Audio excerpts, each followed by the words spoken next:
La seule chose que tu mérites, c'est de finir seul en enfer. Casse-toi. Petit con, va. Pourquoi t'existes? T'es un grand malade, va brûler en enfer. T'es moche. Tu sers à rien. Dommage que ta mère n'ait pas eu ce genre de considération pour ton père, ça nous aurait évité de lire tes conneries.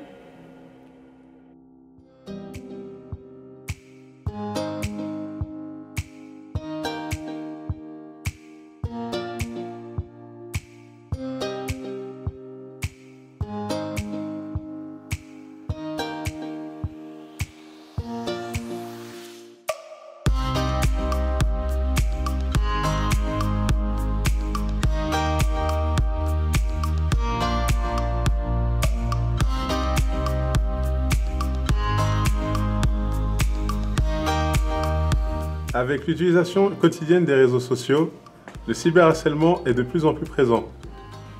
La diffusion de textes ou d'images malveillants et menaçants devient de plus en plus importante et constitue un véritable danger, et plus particulièrement pour les adolescents qui deviennent les proies de leurs camarades de classe.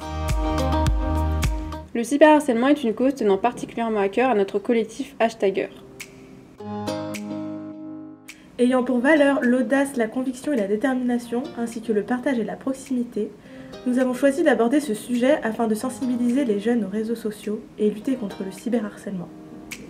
Le but de notre collectif, à travers cette fresque, est de montrer les dessous des réseaux sociaux, ce qui se cache réellement derrière les messages postés, et démontrer que même si la toile est un endroit virtuel, les conséquences du cyberharcèlement sont réelles et parfois irréversibles.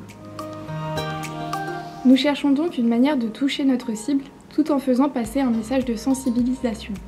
Notre but étant de créer une fresque percutante et compréhensible au premier regard. Nous avons donc fait le choix de recréer l'interface du réseau social Twitter, puisqu'il est pour nous l'exemple le plus parlant.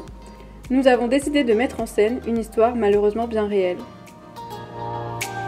Selon des études menées par France TV, on estime que 40% des élèves français ont déjà subi une agression en ligne, tandis que 12,5% disent avoir déjà été cyberharcelés via les réseaux sociaux. La majeure partie du cyberharcèlement se passe entre adolescents. On estime également qu'entre 3 et 4 adolescents victimes de cyberharcèlement se suicident en France chaque année. Afin de lutter contre le côté malveillant des réseaux sociaux, différentes campagnes contre le cyberharcèlement ont été lancées.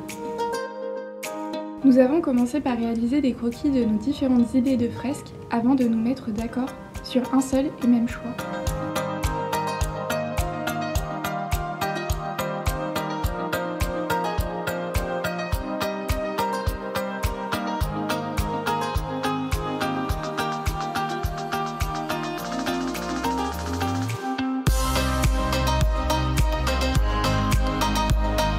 Une fois ce choix effectué, nous avons réalisé une maquette sur Photoshop afin d'avoir une idée plus précise du résultat final.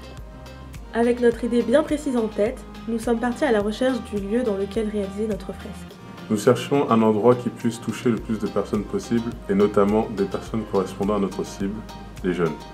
Nous avons décidé de réaliser notre œuvre dans le couloir principal de l'IUT de Bobigny afin de lui garantir une certaine visibilité.